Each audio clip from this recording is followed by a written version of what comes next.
اعوذ باللہ السمیع العلیم العظیم الحفیظ بوجہ الکریم وسلطانہ القدیم من الرجس الخبیث المخبث الشیطان اللعین الرجیم وقبیلہ ونفخہ ونفسہ وہمزہ بسم اللہ الرحمن الرحیم۔ اولیاء کرام کی سیرت اور سٹوریز کا جو سلسلہ چل رہا ہے، آج حضرت با یزید بسطامی رحمۃ اللہ علیہ ہمارا ٹائٹل ہے، ہمارا عنوان ہے۔ گفتگو شروع کرنے سے پہلے ہم تعلیمات اور دوسری چیزیں، اس سے پہلے نام پہ تھوڑی سی گفتگو کر لیتے ہیں۔ پروننسیشن کیا ہے، نام کے میننگ کیا ہے، ذرا خوشی بھی ہوتی ہے اور آدمی کے نالج میں اضافہ ہو جاتا ہے۔ آپ کا اصل نام جو ہے وہ ابو یزید بسطامی نہیں ہے، آپ کا اصل نام ہے تیفور بن عیسیٰ بن آدم بن سروشان۔ تیفور نام ہے آپ کا، والد گرامی کا نام جو ہے وہ عیسیٰ ہے اور دادا کا نام جو ہے وہ آدم ہے۔ تیفور کا معنی ہوتا ہے غیظ و غضب والا، تیفور کا معنی غیظ و غضب والا۔ بعد میں آپ کا نام جو ہے ابو یزید بسطامی مشہور ہوا۔ یزید با یزید بھی کہتے ہیں، ابو یزید بسطامی جو ہے، اس کے پروننسیشن میں کچھ لوگ بستامی کہتے ہیں، کچھ بستامی کہتے ہیں، کچھ بسطامی کہتے ہیں۔ میں نے تینوں جو ہیں وہ پڑھے ہیں، لیکن زیادہ جو صحیح پروننسیشن ہے وہ بستام ہے، با کے اوپر جو ہے وہ زبر ہے۔ ہوتا معلوم ہے کیا ہے، جب آپ لفظ کسی اور زبان سے اڈاپٹ کرتے ہیں نا، تو جو دوسری قوم میں جب وہ پہنچتا ہے تو تھوڑی سی اس میں تبدیلی آ جاتی، اس لیے میں اسے غلط جو ہے وہ نہیں کہتا، کیونکہ وہ لوگ اسی طرح سمجھ لیتے ہیں۔ لیکن جس زبان کا اصل وہ لفظ ہوتا ہے، صحیح پروننسیشن اسی زبان میں پتہ چلتا ہے۔ وجہ یہ ہے کہ ویسا ہی کوئی لفظ آگے آ رہا ہوتا ہے تو اس سے فرق کرنے کے لیے یہ پروننسیشن کو تھوڑا سا چینج کر دیتے ہیں یا اسپیلنگ چینج ہو جاتے ہیں۔ تو یہ جو بسطام ہے، اصل لفظ جو ہے یہ بسطام ہے، تو کچھ لوگوں نے بستامی کہا، کچھ نے بسطامی کہا، اور کچھ نے شہر کی نسبت بستامی، ویسے یہ بسطامی ہی بولا جاتا ہے، با کے اوپر جو ہے وہ زبر ہے۔ اور آپ کی جائے پیدائش جو ہے وہ یہی بسطامی ہے۔ یہ صوبہ ہے سمنان، ایران کا صوبہ سمنان، جہانگیر سمنانی، اشرف جہانگیر سمنانی رحمۃ اللہ علیہ، یہ جن کی نسل سے مجھے خلافت ہے، حضرت سید مدنی میاں مدہ سلوانی، ان سے مجھے خلافت ہے۔ وہ اسی خاندان سے، سمنان میں ان کے آباء و اجداد جو ہے وہ حکومت کیا کرتے تھے، بادشاہ تھے۔ تو اس صوبے کا شہر بسطام، وہاں یہ پیدا ہوئے تو بسطامی جو ہے یہ مشہور ہو گئے۔ یہ شہر جو ہے ملک ایران کا، یہ جو شہر ہے یہ 6 صدی ہجری میں اس شہر کی بنیاد رکھی گئی، اور آج بھی یہ شہر ہے۔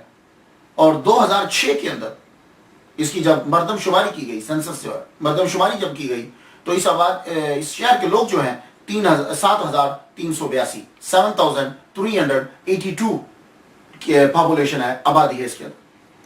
آپ کے دادا جو ہیں آدم آتش پرست تھے، اسلام قبول کیا، اللہ تعالیٰ نے ان کو بیٹا دیا عیسیٰ۔ عیسیٰ کو اللہ تعالیٰ نے بیٹے دیے 3، عیسیٰ رحمۃ اللہ علیہ نبی نہیں ہے، عیسیٰ 3 بیٹے عطا کیے، تیفور، آدم اور علی۔ 3 بیٹے اللہ تعالیٰ نے ان کو جو ہے وہ عطا کیے، انہوں نے یہی نام رکھے، اور تینوں جو ہیں وہ بزرگ ہوئے، لیکن تیفور جو ہیں یعنی ابو یزید بسطامی رحمۃ اللہ علیہ، اللہ تعالیٰ نے ان کو بہت بڑا درجہ عطا فرمایا۔ اب مسئلہ دوسرا یہ ہوتا ہے، ہم یہ جاننا چاہتے ہیں کہ یہ پیدا کب ہوئے۔ ویسے اتنا زیادہ فرق تو نہیں پڑتا، زیادہ مقصد ہمارا تو تعلیمات ہیں، لیکن پھر بھی جاننا چاہیے کہ وہ کب پیدا ہوئے۔ تو اکثریت نے یہ تحریر کیا، اب معلوم میں نے کیسے ان کی جو ہے وہ برتھ ڈے، کیسے ڈیٹ جو ہے وہ معلوم کی۔ اکثریت نے یہ لکھا ہے کہ آپ کا وصال مبارک جو ہے وہ 261 ہجری میں ہوا ہے، اور آپ نے 133 سال کی عمر پائی ہے، 133 years old when he left this world۔ تو 133 سال کی، تو اس حساب سے آپ کی ولادت ہوئی 128 ہجری، اور بعض نے آپ کا وصال جو ہے وہ لکھا ہے 234 ہجری، اس حساب سے آپ کی ولادت جو ہے وہ 101 ہجری جو ہے وہ پڑی۔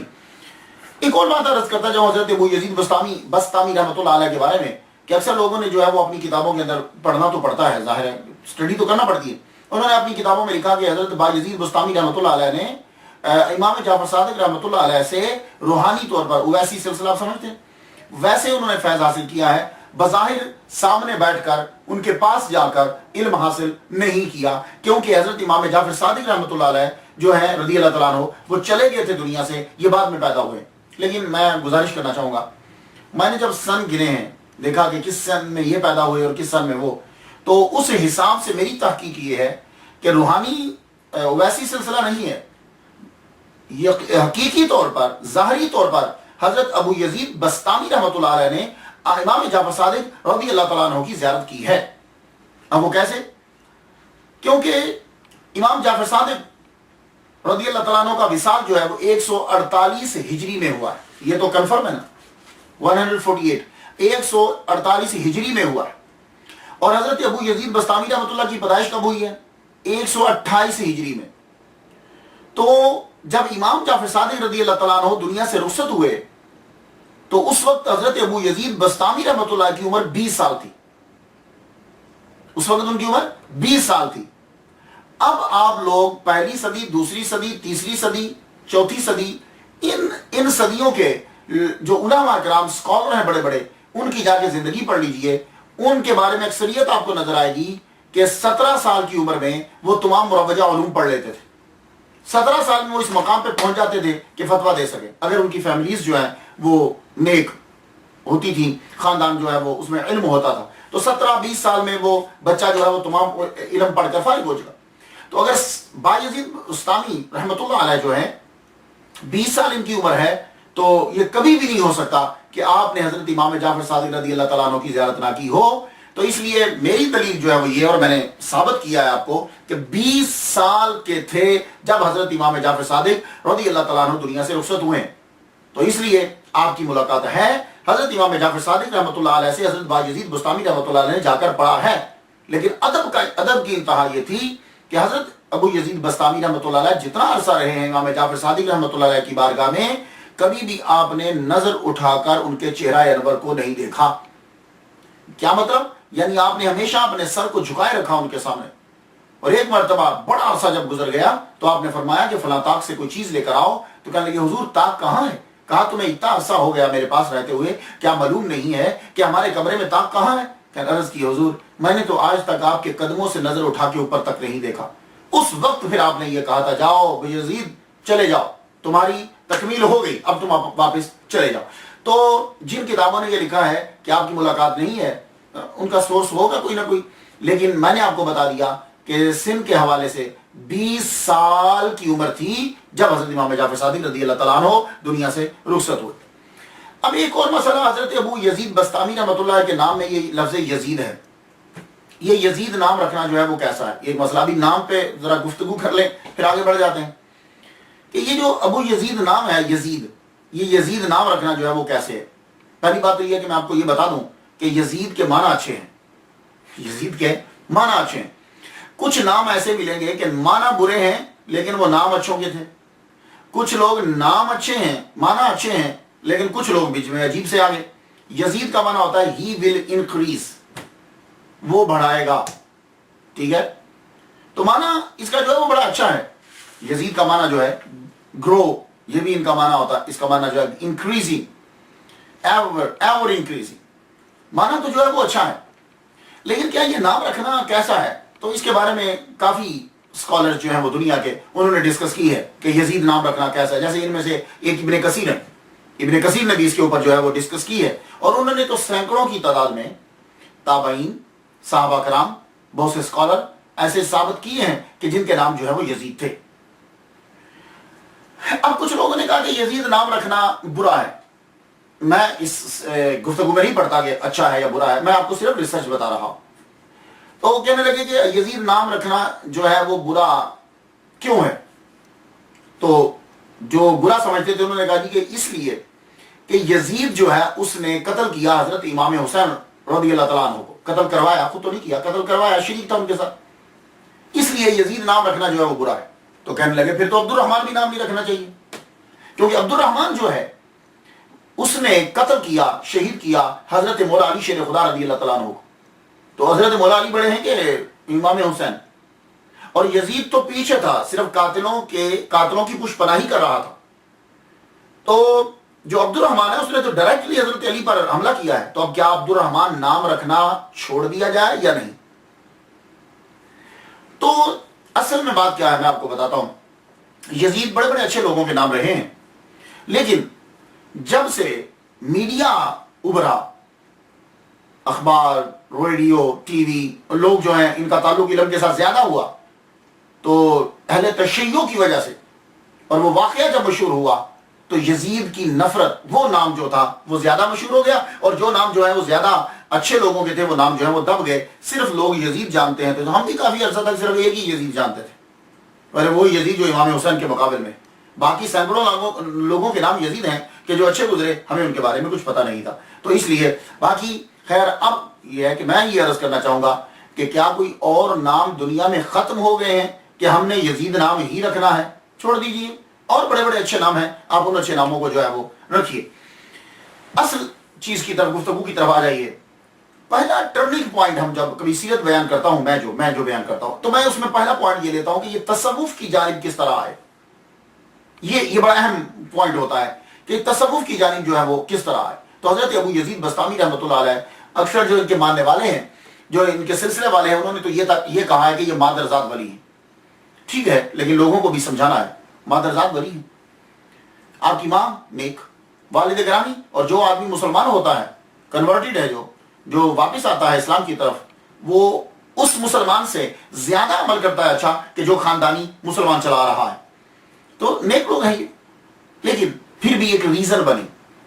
وہ ریزن کیا بنی؟ اور یہ چیزیں بچوں کے ذہن میں تب پیدا ہوتی ہیں جب ماں باپ نیک ہوتے. وہ ریزن کیا بنی کہ ماں نے بچے کو داخل کرا دیا، تیفور کو، ابو یزید بستامی رحمۃ اللہ کو داخل کرا دیا مکتب میں. تب بچوں کو مکتب میں داخل کروایا جاتا تھا. اب ہم سوچتے ہیں کہ انگلش اسکول کون سا ہے. تو گفتگو جو ہے وہ چل پڑی، تو استاد محترم یہ کہنے لگے کہ اللہ تعالیٰ قرآن مجید میں ارشاد فرماتا ہے، انشکر لی ولوالدیک، میرا شکر ادا کرو اور اپنے ماں باپ کا شکر ادا کرو.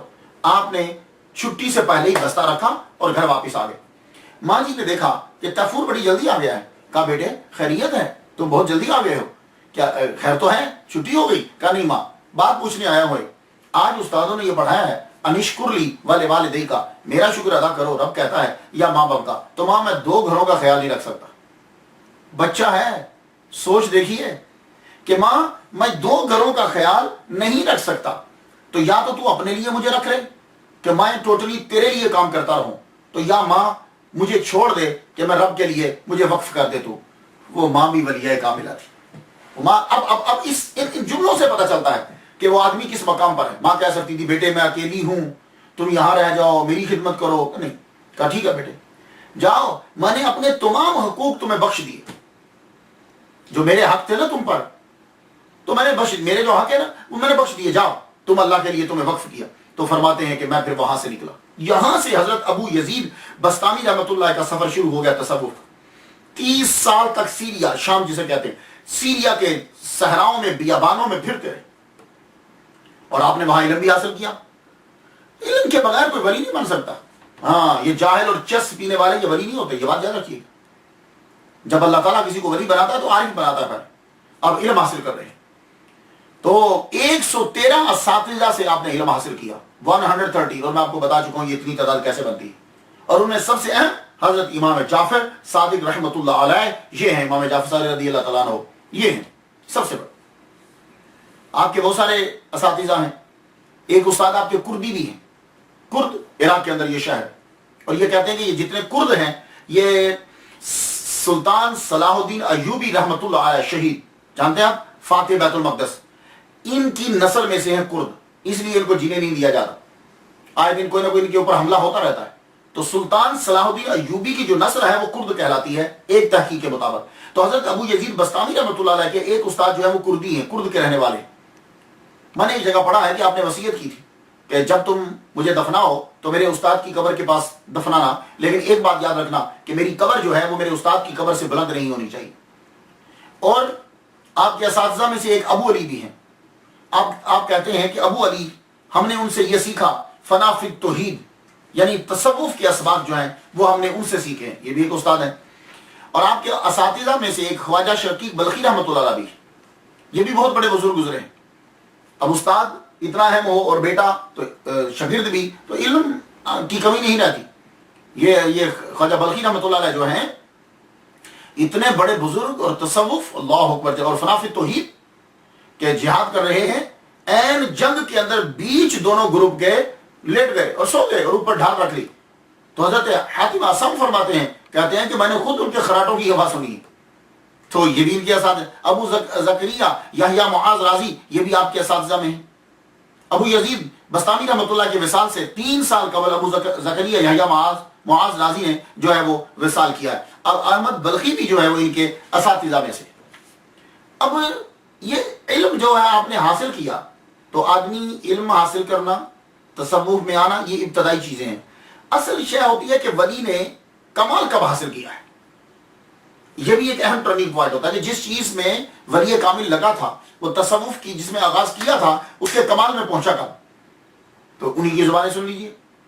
فرماتے ہیں کہ ماں کو چھوڑ کر گیا تھا کہ اللہ کا قرب مل جائے گا، اللہ کا قرب مل جائے گا. 30 سال تک صحراؤں میں بیابانوں میں پھرتا رہا. 30 سال کے بعد واپس آیا. اب تو میری ماں بھی ضعیف ہو چکی، نظر ان کی کمزور ہوگی، دکھتا کم تھا ان کو، کمر جو ہے وہ جھک گئے. میں گھر واپس آیا تو میری ماں وضو کر رہی تھی، اور جانتے ہو کہ وضو کرتے ہوئے کیا کہہ رہی تھی؟ میں دروازے کے پاس کھڑا ہو گیا تو میری ماں وضو کرتے ہوئے کہہ رہی تھی، اللہ سے دعا کہ تو یا اللہ میرے مسافر کو آرام سے رکھنا. اپنے بیٹا گھر سے چلے گیا، میرے مسافر کو آرام سے رکھنا. اور یہ دوسرا جملہ سننے والا، شاید ہی کسی نے اس طرح دعا کی ہو اپنے بچے کے لیے کہ اے اللہ میرے مسافر کو آرام سے رکھنا اور بزرگوں کو اس سے خوش رکھنا. یہ دعا کا دوسرا جملہ بڑا غضب کا ہے. میں نے پہلی مرتبہ سنا کہ ماں یہ کہہ رہی ہے کہ بزرگوں کو اس سے خوش رکھنا. آپ بھی کبھی سوچئے گا بیٹھ کر، صرف سن نہ لیا کریں، اس پہ تحقیق کیا کریں کہ بزرگوں کو اس سے خوش رکھنا کیا مطلب. میرا بیٹا با ادب رہے، کیونکہ جب بزرگ خوش نہیں رہتے تو پھر رحمت نازل نہیں ہوتی. تو بزرگوں کو میرے بیٹے سے خوش رکھنا. اللہ، یہ نیک لوگ ہی ایسی جملے اور ایسی دعائیں بول سکتے ہیں. تو کہتے ہیں کہ ابو یزید بستامی رحمۃ اللہ فرماتے ہیں کہ میں رونے لگ گیا اپنی ماں کی بات، یہ جملہ سن کے رونے لگا. میرا رونا میری ماں نے سنا تو کھڑی، کون ہے؟ کہا ماں تیرا مسافر. ماں کھڑی ہو گئی، سینے سے لگایا، بیٹے تو آ گیا؟ اللہ اکبر چلا. کہا ماں میں واپس آ گیا، اب میں تیری خدمت کروں گا. اب ماں کی سیوا کرنا شروع ہو گئے، ماں کی سیوا کرنا شروع ہوئے. ایک دن گرمیوں کا موسم ہے. ماں نے کہا بیٹے جاؤ جا کے دروازہ بند کر. تو آپ نے دیکھے گاؤں کے دروازے، ان کے 2 تاک ہوتے ہیں، یہ 2 تاک ایسے بند ہوتا ہے نا. تو ماں کہنے لگی بیٹے ذرا دروازہ کھول دو کہ ہوا آئے، مجھے گرمی لگ رہی. تو آپ دروازہ بند کرنے کے لیے گئے تو گاؤں کے جو دروازے ہیں وہ ذرا دور ہوتے ہیں، یہ مکان تو چھوٹے ہیں، کمرے چھوٹے ہوتے ہیں. ذرا دروازہ بند کرنے کے لیے گئے، وہاں پہ خیال ہے ماں نے کون سا تاک بولا ہے، کون سی سائڈ کھولی، کہا کہ دروازے کی کھولنے کو. واپس پوچھنے آئے تو ماں سو چکی تھی. آپ کو پتا بوڑھا آدمی جو ہوتا ہے نا، وہ بیٹھے بیٹھے میں جو ایک دم سے نیند بھی آ جاتی، سو گئے. واپس دروازے کے پاس آئے تو اب کیا کریں، کبھی دایاں کھول دیں، اس کو بند کر دیں، کبھی اس کو بند کر دیں، اس کو کھول دیں. ساری رات اسی طرح، کبھی ایک سائڈ کھولیں دوسری سائڈ بند کریں، کبھی اس سائڈ کو کھولیں اس سائڈ کو بند کر دیں، کہ پتہ نہیں ماں جی نے کون سی سائڈ کہا تھا، بے ادبی نہ ہو جائے. ساری رات اسی طرح گزار. سردیوں کا موسم آ گیا، ماں جی بیٹھے ہوئے ہیں رات کے وقت. ماں نے کہا بیٹے جا، سونے کے بعد اٹھی ہے ماں کے پاس ہی رہتے ہر وقت. ماں نے کہا جاؤ بیٹے میرے لیے پانی لے کر آؤ، مجھے پیاس لگ گئی ہے. اللہ اکبر جل شانہ. اٹھے، جا کے مٹکے کو دیکھا، مٹکے پہ جب نظر پڑی تو مٹکا خالی تھا. ایک دم سے مٹکا اٹھایا، سردیوں کا موسم ہے، دوڑے ہوئے گئے کنویں پہ جا کے پانی لینے کا. آپ کو یاد ہے کہ گاؤں کے لوگ جو ہوتے ہیں وہ کنویں سے پانی لاتے ہیں، کنویں سے پانی لائے سردی کے اندر، شدید سردی میں پانی لے کر واپس آئے. پیالے میں، وہ مٹی کے پیالے میں پانی ڈالا، ڈال کر ماں کے پاس آئے تو ماں سو چکی تھی. ٹائم تو لگتا ہے نا، ماں سو چکی تھی. تو یوں ہی پانی کا پیالہ سردیوں میں لے کے ماں کے سرانے کھڑے تھے. تہجد کے وقت ماں اٹھی، کہا ماں پانی حاضر. ماں نے کہا بیٹے اتنی دیر تک تو میرے پاس کھڑا رہا. کہا ماں اگر تو بیچ میں کسی وقت اٹھ جاتی، پانی مانگتی، پانی نہ ہوتا یا میں نہ ہوتا تو ماں تجھے تکلیف ہوتی نا، تو میں تیرے کھڑے رہا. بس یہ لمحہ تھا. بس اس پوائنٹ پہ حضرت ابو یزید بستامی رحمۃ اللہ علیہ نے بھی یہ جملہ کہا کہ میری ماں نے ہاتھ بلند کیے اور اس نے میرے لیے دعا مانگی. 30 سال جو میں بیابانوں میں پھر کر صحراؤں میں کچھ جو حاصل نہیں کر پایا تھا، ماں کی تہجد کے وقت دعا کے صدقے سے اللہ تعالیٰ نے مجھے عطا کر دیا اور میرے منازل جو ہے وہ سب کے سب طے ہو گئے. یہ تھا آپ کا ٹرننگ پوائنٹ کہ جب اللہ تعالیٰ نے آپ کو اپنی بارگاہ میں قبول کر لی. جتنے لوگ سن رہے ہو، کیا ہم ایسا کرتے ہیں؟ کیا ہماری ماں یا ہمارا باپ جب ہمیں کام کہتے ہیں تو کیا ہم اس طرح کرتے ہیں؟ یہ سنانے کا مقصد صرف یہ ہے. یقین جانیے میں نے جب پڑھا میں نے اور اپنی ماں کی عزت جو ہے وہ کرنا شروع کر دی. اس لیے سنائے جاتے ہیں ولیوں کے قصے کہ ان کو اللہ تعالیٰ نے اتنا درجہ دیا تو آدمی کے اندر شوق جو ہے، ذوق پیدا ہو جاتا ہے. اللہ تعالیٰ نے کتنا مرتبہ دیا حضرت ابو یزید بسطامی رحمۃ اللہ علیہ کو، آپ اس سے اندازہ کر لیجئے. سید الطائف حضرت جنید بغدادی رحمۃ اللہ علیہ نے ایک جملہ کہا ہے بھائی یزید بسطامی رحمۃ اللہ علیہ کے لیے، کہتے ہیں کہ اولیاء میں وہ یوں ہیں جیسے ملائکہ میں حضرت جبریل علیہ السلام ہے. بہت بڑا جملہ ہے، بہت بڑا جملہ ہے کہ جنید بغدادی رحمۃ اللہ علیہ کہہ رہے ہیں کہ یوں ابو یزید بسطامی ولیوں میں یوں ہیں جیسے فرشتوں کے اندر، ملائکہ کے اندر حضرت جبریل علیہ السلام ہے.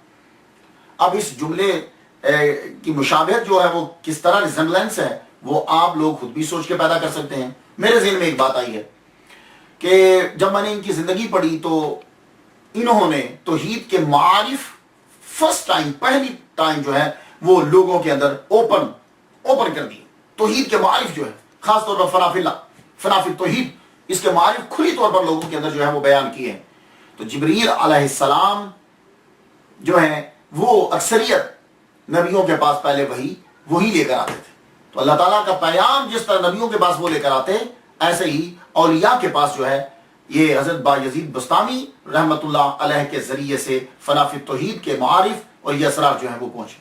دوسری بات، جبریل علیہ السلام کی پرواز جو ہے سدرۃ المنتہا سے نیچے جتنے فرشتے ہیں سب کی پرواز سے زیادہ ان کی پرواز ہے.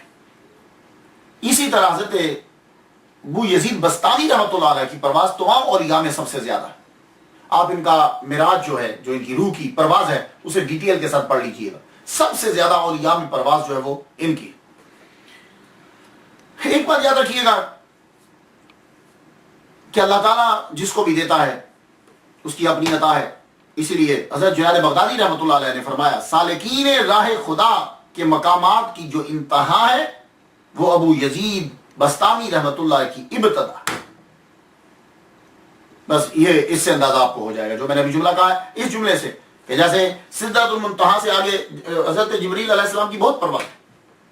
لیکن یہ یاد رکھیے گا، میں کہہ رہا ہوں کہ جو سدرۃ المنتہا سے نیچے فرشتے ہیں، اس سے اوپر بھی فرشتے رہتے ہیں. ہاں، تو سالکین راہ خدا کے مقامات کی جو انتہا ہے ابو یزید بسطامی رحمۃ اللہ علیہ کی وہاں سے ابتدا ہوتی. لیکن ایک بات یاد رکھیے گا، صوفی جو بھی بنتا ہے، ولی جو بھی بنتا ہے، وہ ادب کے بغیر نہیں بنتا. ہاں، اگر آپ کسی کو بدتمیز دیکھتے ہو کہ وہ بے ادب ہے تو سمجھ لو وہ ابھی ولی نہیں بنا، شعبدہ بازی ہے وہ. حضرت ابو یزید بسطامی رحمۃ اللہ میں ادب ملاحظہ کیجیے.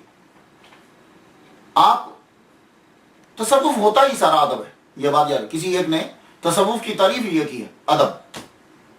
اور آپ کا ادب کیا ہے؟ مسجد میں جب داخل ہونے لگتے، ہم بھی لوگ بھی مسجد میں جاتے ہیں، حضرت ابو یزید بسطامی رحمۃ اللہ علیہ جب دروازے پہ کھڑے ہوتے تو رونا شروع کر دیتے. روتے. لوگوں نے کہا حضور مسجد کے دروازے اندر جانے کے لیے آئے ہو نا، تو اندر داخل ہو جو کھڑے ہو کے رو کیوں رہے ہو؟ کہنے لگے. اب جو جملے انہوں نے بولے ہیں ہم ذرا تھوڑے سے جملے ہو، کیونکہ غلام اپنے آقا سے جو چاہے بول سکتا ہے. تو کہتے کہ جب دروازے پہ کھڑا ہوتا ہوں تو خیال آ جاتا ہے کہ ایک مائے مہین اور یہ مالک ارض و سما کا گھر، میں کیسے داخل ہو سکتا؟ وہ کائنات کے مالک کا گھر ہے اور میں ایک گناہ گار، میں اس کے گھر میں کیسے داخل ہو سکتا؟ روتے روتے روتے پھر داخل ہوتے، کیونکہ اس کا آرڈر ہے کہ میرے گھر کی طرف آؤ. آپ مسجد کا اتنا ادب کرتے کہ ہم لوگ تو سلیپنگ ڈریس میں مسجد میں آ جاتے ہیں نا. تو ابو یزید بسطامی رحمۃ اللہ علیہ مسجد کے لیے ایک علیحدہ ڈریس تھا اور باہر کے لیے علیحدہ ڈریس تھا. جب آپ نے باہر پھرنا ہوتا تھا تو اور ڈریس پہنتے تھے، اور جب اللہ کے گھر میں آتے تھے تو پھر ایک اسپیشل ڈریس رکھا تھا خوبصورت سا کہ میں اپنے ایک مالک کے گھر میں جا رہا ہوں، تو پھر وہ پہن کر جاتے تھے. یہ ادب ہے، اللہ کا ادب. ہم لوگ مذاق اڑاتے ہیں ولیوں کا، ہم لوگ تو ان کی ایک عادت بھی پوری نہیں کر پا رہے ان جیسی. تو دونوں جو یہ لباس ہے مسجد کا بالکل جدا، اور سب سے بڑی مساجد کی صدر خانہ کعبہ ہے. اور خانہ کعبہ کی طرف جب چلے حج کرنے کے لیے تو ادب دیکھ لیجئے. 12 سال میں پہنچے. ہم لوگ کتنے عرصے میں پہنچتے ہیں؟ جہاز میں بیٹھے وہ پہنچ گئے. ابو یزید بسطامی رحمۃ اللہ علیہ جب خانہ کعبہ بڑی مسجد کی طرف بڑھے تو 12 سال میں وہاں پہنچے. بسطام کہاں؟ ایران میں. تو ایران سے چلتے ہوئے کیا 12 سال لگتے ہیں؟ نہیں. کتنا بھی آستہ چلو گے تو اندازہ کر لیجیے ایران سے وہاں تک کتنا عرصہ لگے گا. 12 سال کیوں لگے؟ اس لیے کہ ہر قدم کے اوپر 2 رکعت نماز نافل ابو یزید بستامی رحمۃ اللہ علیہ پڑھتے جا رہے ہیں. کسی نے پوچھا حضور اتنا کشٹ کا ہے، کوئی اتنی مشکل کیوں اٹھا رہے ہو؟ کہنے لگے بہت بڑا گھر ہے، میں اپنے رب کے گھر کی پاس جا رہا ہوں، بڑے گھر کی طرف، کیا یکدم چلا جاؤں؟ بے ادبی ہے. آہستہ آہستہ اس کے بارگاہ میں سر کو جھکاتے ہوئے 2 رکعات نفل پڑھتے ہوئے ہر قدم کے اوپر 12 سال میں خانہ کعبہ پہنچے. اللہ اکبر جل شانہ، اللہ اکبر جل شانہ. یہ ادب ہے. تو جب انسان کے اندر ادب آ جاتا ہے پھر اللہ تعالیٰ اپنی بارگاہ میں قبول کرتا ہے، اور عبادت میں پھر مزہ آتا ہے. اور عبادت رب تعالیٰ کی کرتے ہیں تو کیا ولی کامل بغیر عبادت کے ولی بنتا ہے؟ ہرگز نہیں. آج کل کے پیر تو نماز چھوڑ دیتے ہوں گے، لیکن وہ جن کے ہم ماننے والے ہیں وہ نماز کس طرح پڑھتے تھے؟ رات کے وقت اٹھ کر نماز پڑھ رہے ہیں اور دل جم نہیں رہا، دل جم ہی نہیں. خادم کو بلا کے کہا یار عبادت میں دل جم ہی پیدا نہیں ہو رہی، وہ خشوع و خضوع نہیں آ رہا. گھر میں کیا کوئی چیز ہے؟ بولے ہاں انگوروں کا ایک خوشہ نظر آیا. کہنے لگے جائے یار یہ دے آ جا کے، یہ کوئی بنی کی دکان نہیں ہے، اللہ کی عبادت کرنی ہے. جب وہ خوشہ دے کر آئے، انگور جو ہے وہ سارے دے دیے، اس کے بعد جب نماز پڑھنے لگے تو بڑھ کے فاتح فرماتے ہیں کہ اب انوار و تجلیات کی بارش جو ہے وہ برسنے لگی. میں زیادہ گفتگو نہیں کر رہا لیکن چند باتیں عرض کرتا جا رہا ہوں. ایک اعتراض حضرت ابو یزید بستامی رحمۃ اللہ علیہ پہ یہ ہوتا ہے کہ آپ نے حضور صلی اللہ علیہ وآلہ وسلم کی توہین کی ہے، ادب نہیں کیا. یہ ایک اعتراض ہوتا ہے کہ بہت سی جگہوں کے اوپر دیکھیے اولیاء کرام کے جو بولے ہوئے جملے ہیں، ہم چونکہ اس مقام پر نہیں ہیں اس لیے ہمیں ان جملوں پہ ڈسکس کرنا ہی نہیں ہے.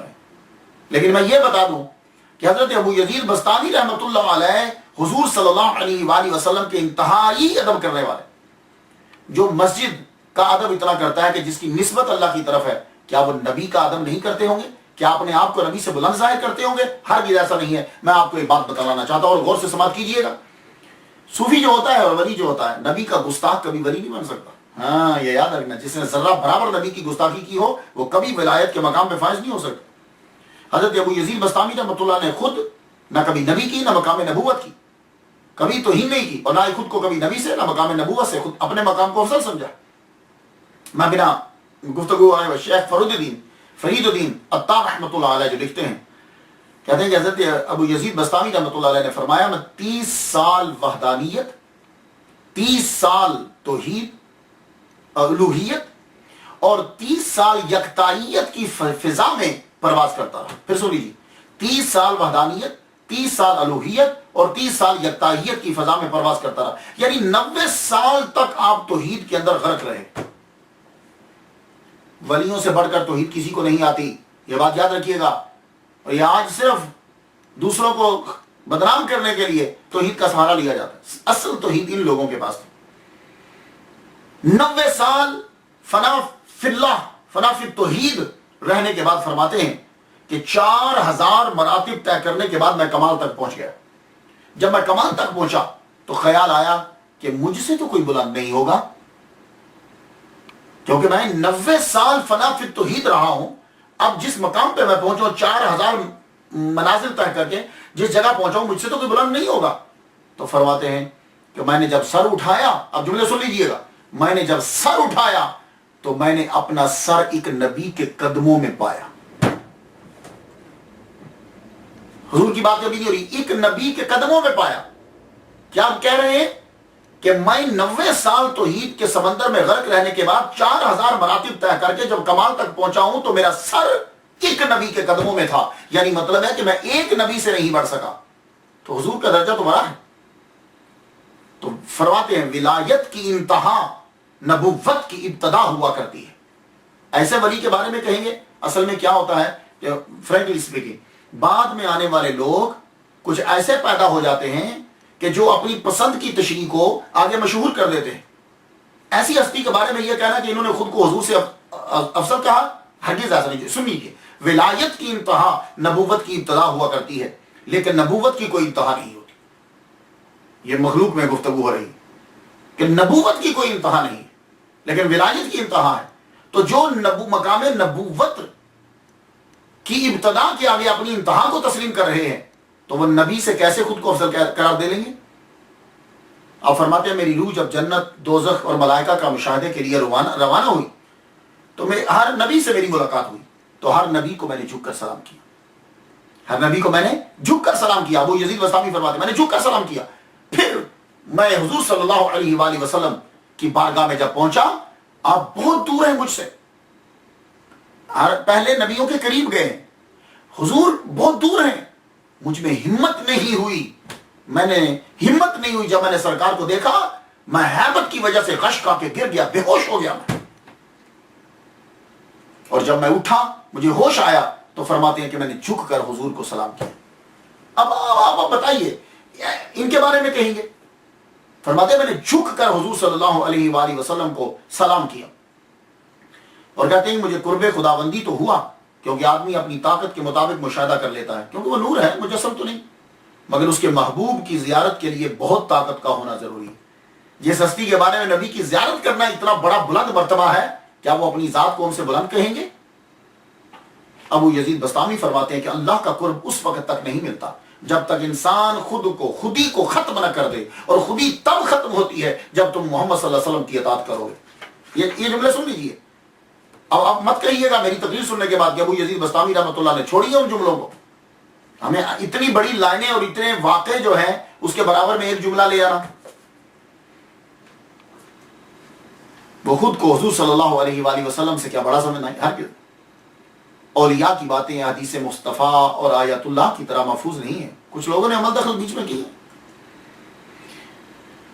اب آپ جانیے کہ جو بھی ولی کامل ہوتا ہے وہ حسن خلق اور خدمت خلق دونوں سے آراستہ ہوتا ہے۔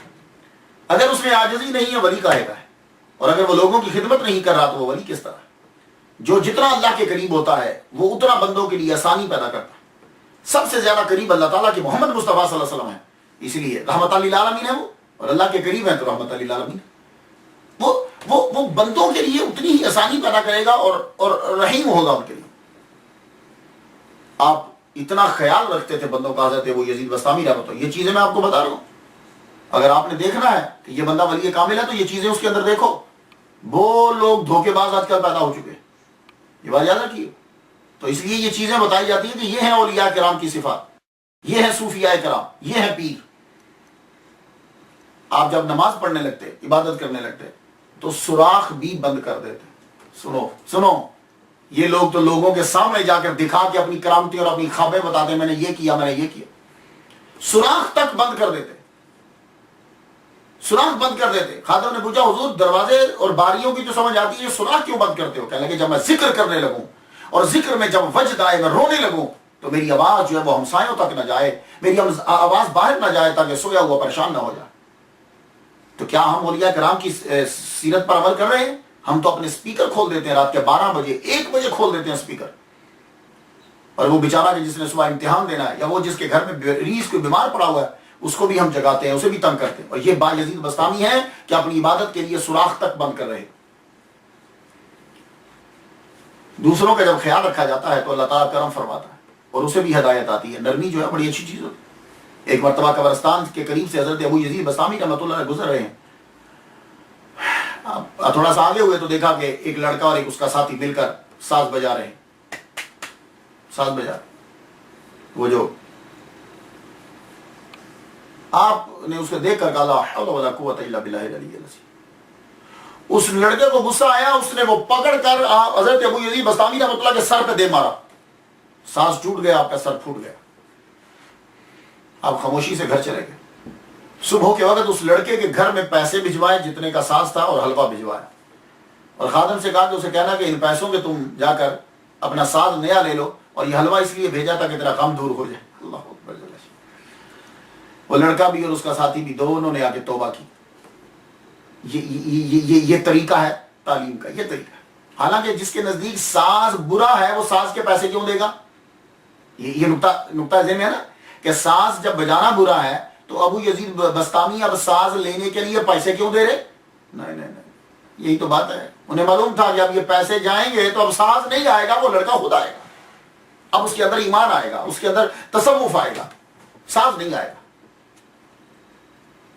ہمسایوں کا خیال، ہم تو خیر اپنی فیملی کا نہیں رکھتے، اور اولیاء کرام کے اندر یہ خدمت خلق بہت ضروری ہوتی ہے۔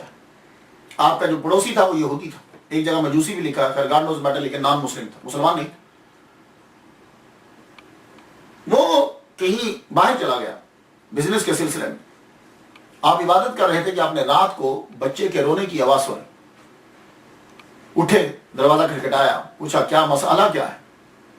آپ کا بچہ کچھ زیادہ رو رہا ہے. وہ کہنے لگی کہ اصل میں آج آئل نہیں ہے دیے میں ڈالنے کے لیے، تو بچہ اندھیرے کی وجہ سے رو رہا ہے. آپ نے اپنا دیا دے دیا. روزانہ جب تک یہودی نہیں آیا آپ روزانہ دیا روشن کر کے اس کے گھر میں دے آتے کہ بچہ بیچارہ رات کو اندھیرے میں روئے نا. یہودی جب واپس آیا بیوی نے سارا قصہ سنایا کہ یہ ہمارا ہمسایا روز رات کو دیا میں آئل ڈال کر روشن کر کے دے جاتا تھا، ساری رات اسی کی روشنی ہمارے گھر میں جلتی رہتی تھی. یہودی نے سامان چھوڑا، اسی وقت پلٹ کے ابو یزید بسطامی رحمۃ اللہ علیہ کے گھر میں آیا، عرض کی حضور جب آپ کی روشنی ہمارے گھر میں آئی گئی تو اندھیرا کیوں رہے؟ کلمہ پڑھائیے لا الہ الا اللہ محمد رسول اللہ اکبر. کیا بات ہے یار، یعنی اس کا بھی جملہ سنو کہ جب آپ کی روشنی ہمارے گھر میں آ ہی گئی تو اب اندھیرا کیوں رہے، کلمہ پڑھائیے دل بھی منور ہو جائے. تو یاد رکھیے توحید جو ہوتی ہے یہ اولیاء کرام میں لازمی ہوتی ہے، یہ مشرک نہیں ہوتی. اور اس عنصر کو ان کے اندر ہم نے تلاش کرنا ہے. صرف ہماری توحید کیا ہوتی ہے، ہم صرف یہ منہ سے بولتے ہیں لا الہ الا اللہ محمد رسول اللہ اشہد ان لا الہ الا اللہ، اتنا بولتے ہیں. لیکن یہ لوگ یہ کلمہ پڑھنے کے بعد پھر اس کے اندر فنا ہو جاتے ہیں، پھر توحید کے اندر گم ہو جاتے ہیں، پھر اس کے علاوہ نہ دولت نہ شہرت نہ کسی اور چیز کی طرف پھرتے ہی نہیں ہیں. ہم ہر برا کام کریں گے اور پھر بھی ہم کہیں گے کہ ہم توحید. اب توحید ان سے سیکھیے، ان سے سیکھیے، ملا سے توحید مت سیکھیے، توحید ان سے سیکھیے. اب توحید ہے کیا؟ ایک امام کے پیچھے حضرت ابو یزید بسطامی رحمۃ اللہ علیہ نے نماز پڑھی. امام نے سلام پھیرنے کے بعد محلے میں آدمی جانتا تو ہے ہی ہے، کہنے لگا نماز کے بعد پوچھتا ہے ابو یزید سے، پوچھتا ہے کہتا ہے آپ کاروبار تو کرتے ہیں نہیں تو خرچہ کہاں سے چلتا ہے آپ کا؟ فرمانے لگے ٹھہر میں ذرا نماز جو تیرے پیچھے پڑھی ہے میں وہ دہرا لوں، تمہارے پیچھے پڑھی ہوئی نماز کو میں دہرا لوں. کہا حضور کیوں؟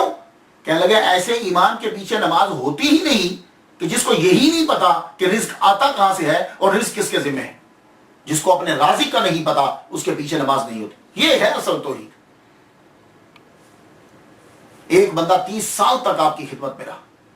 دیکھیں گھر کے ملازموں کے نام تو یاد ہو جاتے ہیں، چلے 1 دن 2 دن 3 دن 4 دن 1 ماہ. 30 سال تک وہ ملازم آپ کے پاس رہا اور جب بھی کبھی آپ کو کام پڑتا پوچھتے تیرا نام کیا ہے؟ ایک دن وہ کہنے لگا حضور اتنا عرصہ ہو گیا مجھے آپ کے پاس رہتے ہوئے، آپ مذاق کرتے ہیں، کیا آپ کو میرا نام یاد نہیں ہوتا؟ حضرت بھائی یزید بسطامی رحمۃ اللہ علیہ فرمانے لگے، کہنے لگے یار مذاق نہیں کرتا، میں تم سے مذاق کیوں کروں گا، میں تم سے مذاق کیوں کروں گا؟ جب سے اللہ کو دل میں بسایا ہے کچھ اور یاد ہی نہیں رہتا. جب سے اللہ کو دل میں بسایا ہے کوئی اور یاد ہی نہیں رہتا. یہ ہے توحید.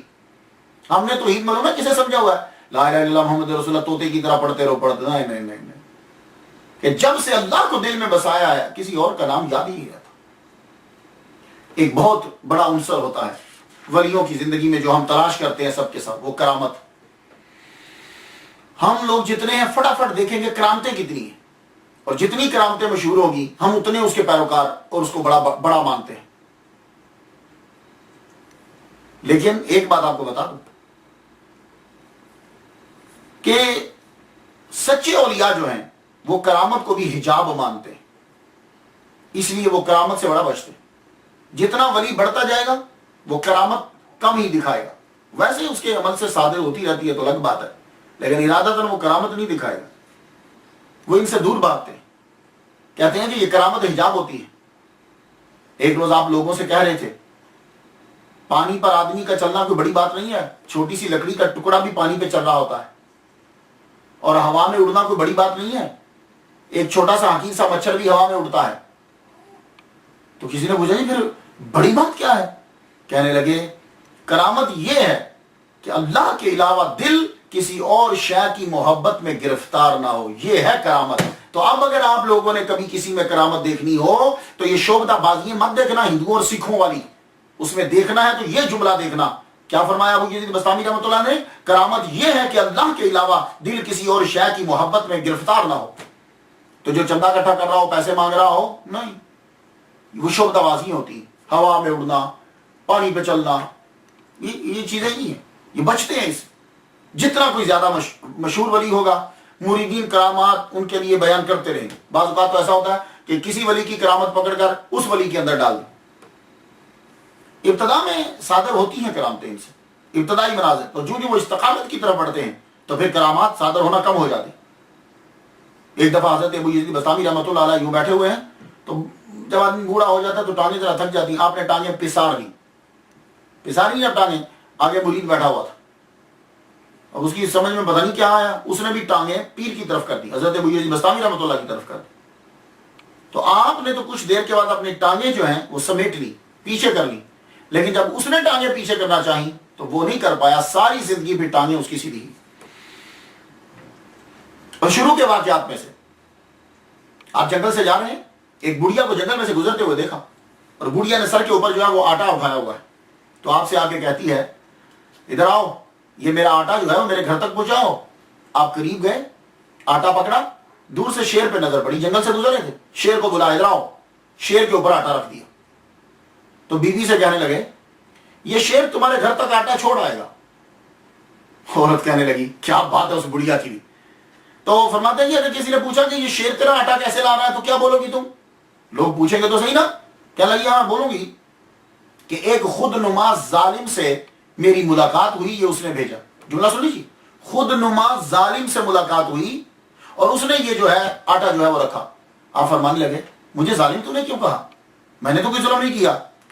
تو کہنے لگی, یہ ظلم ہی تو ہے کہ اللہ تعالیٰ نے خدمت کرنے کا مکلف کس کو بنایا, تمہیں. یہ تکلیف اللہ تعالیٰ نے تمہیں دی ہے کہ تو بوجھ اٹھائے دوسروں کا, تو تو نے اپنا بوجھ جانور پہ لاد دیا کہ جس کو اللہ تعالیٰ نے فرض کیا ہی نہیں خدمت خلق کے لیے, تو نے اس کے اوپر لاد دیا, تو ظلم تو ہو گیا. اور خود نما اس لیے تمہیں میں نے کہا کہ تم مجھ سے پوچھ رہا کہ تو جا کر کیا بتائے گی. فرمانے لگے, اس کے بعد پھر کرامت دکھانی چھوڑا. اور ایک مرتبہ آپ حضرت ابو یزید بستامی رحمۃ اللہ علیہ دریا دجلہ کے کنارے پہ پہنچے. دریا دجلہ کا پانی استقبال کے لیے اٹھا. دریا میں موجیں کم اٹھتی ہیں, یہ یاد رکھیے گا, موجیں سمندر میں اٹھتی ہیں, پانی یوں اچھل اچھل کے باہر آئے. فرمایا, رک, تیرے استقبال کا ذرا برابر بھی غرور نہیں ہے مجھے, اور میں اپنی 30 سالہ ریاضت کو تکبر کر کے ہرگز ضائع نہیں کر سکتا. ہاں یہ تجھے اچھل اچھل رہا نا, میں دھیان نہیں دے رہا اس کی طرف. کیوں کہ ان چیزوں سے آدمی کے اندر تکبر پیدا ہوتا ہے, اور میں اپنی عبادت ضائع نہیں کرنا چاہتا. کیوں کہ میں کریم کا طالب ہوں, کرامت کا نہیں. اللہ اکبر جل شانہ. یہ آج کل کے جتنے صوفیہ ہیں یہ ان کے لیے سبق ہے. کیا, میں کریم کا طالب ہوں, میں کرامت کا طالب نہیں. اس لیے پلیز یہ جھوٹی خوابیں اور شعبدہ بازیاں یہ چیزیں مت دکھاؤ. اس کی وجہ سے ہمارا مسئلہ اہل سنت و جماعت بدنام ہو گیا, یہ جھوٹے لوگوں کی وجہ سے.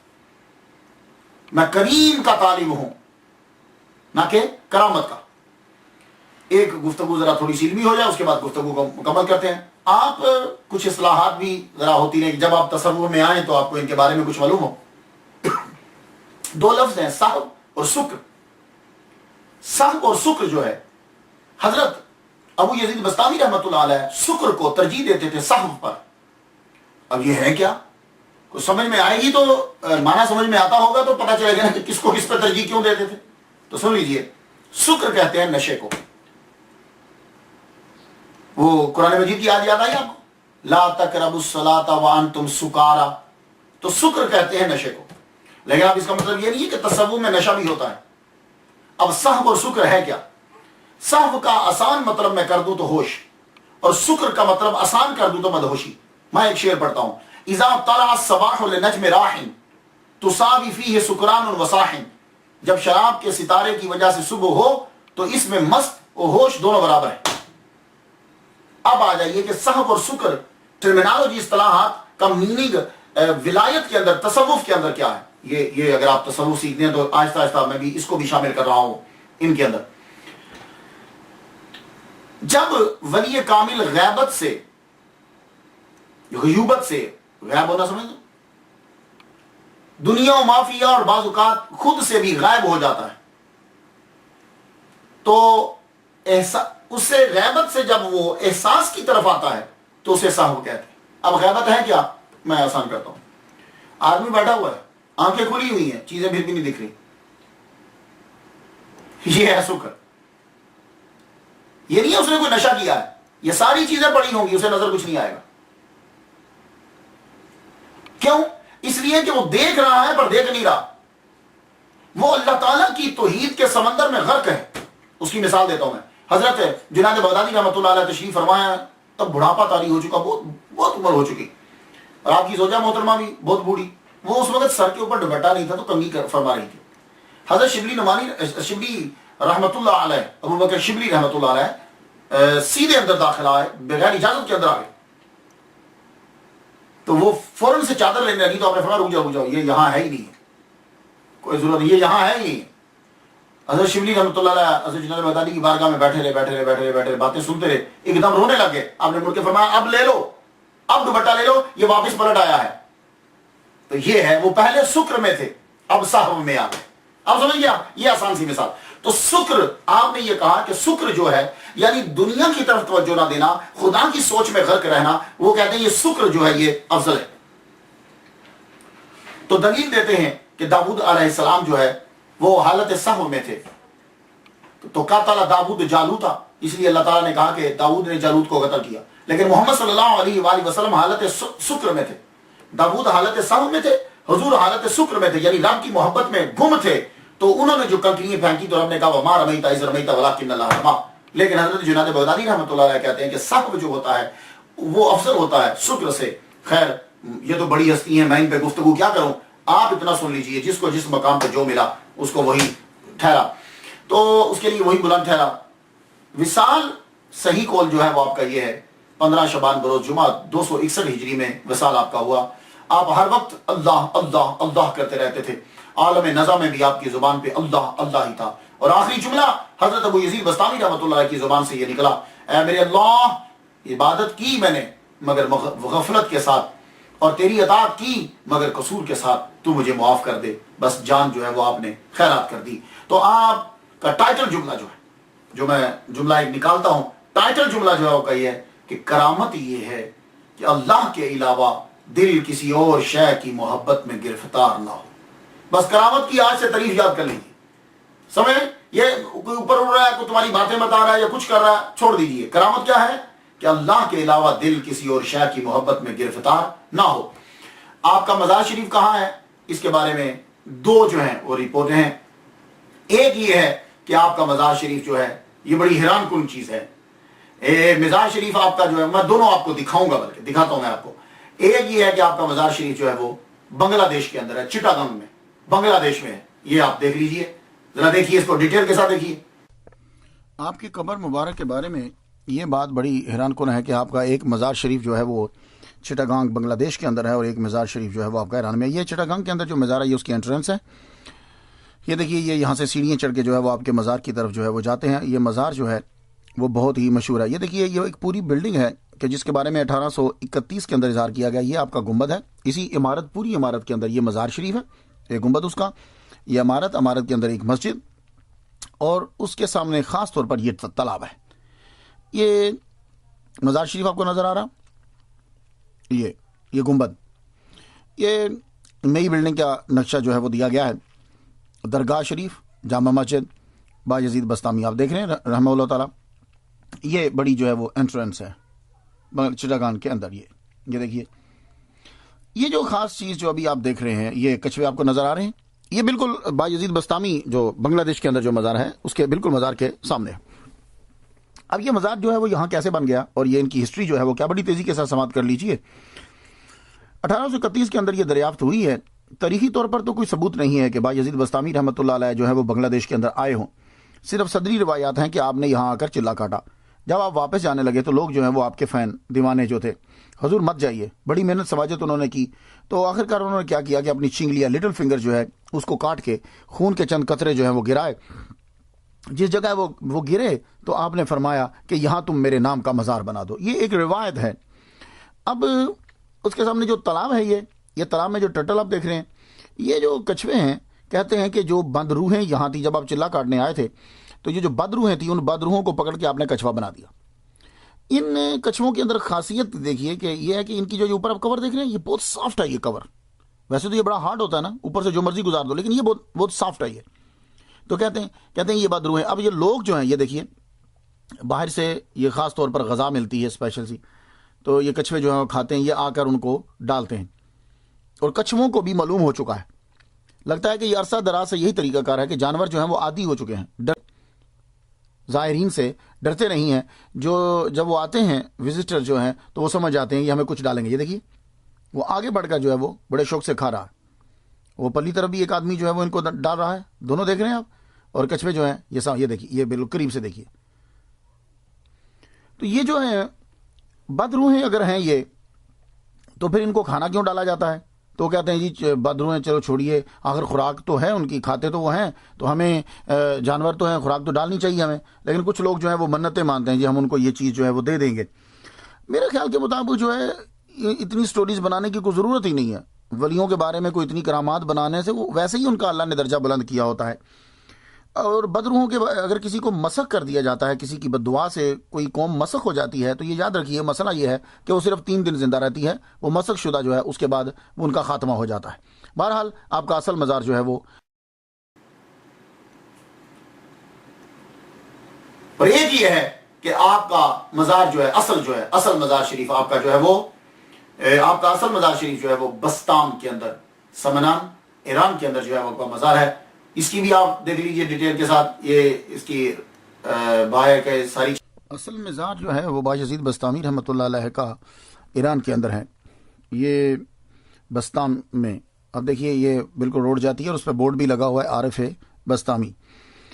تو ان کا لوگ جو ہے یہ انٹرنس دیکھیے، اس کی مختلف جو ہے نا وہ آپ سائڈ جو ہے وہ دیکھ سکتے ہیں. اس سے آپ کو اندازہ ہو جائے گا کہ عارف بسطامی بایزید بسطامی رحمۃ اللہ علیہ کا کتنا جو ہے وہ اثر و رسوخ ہے اور کتنی ان کی منتا ہے اور کتنے لوگ جو ہے وہ آتے ہیں. حضرت ابو یزید بسطامی رحمۃ اللہ، یہ دیکھیے یہ ایک سائڈ ہے ان کے مزار شریف کی.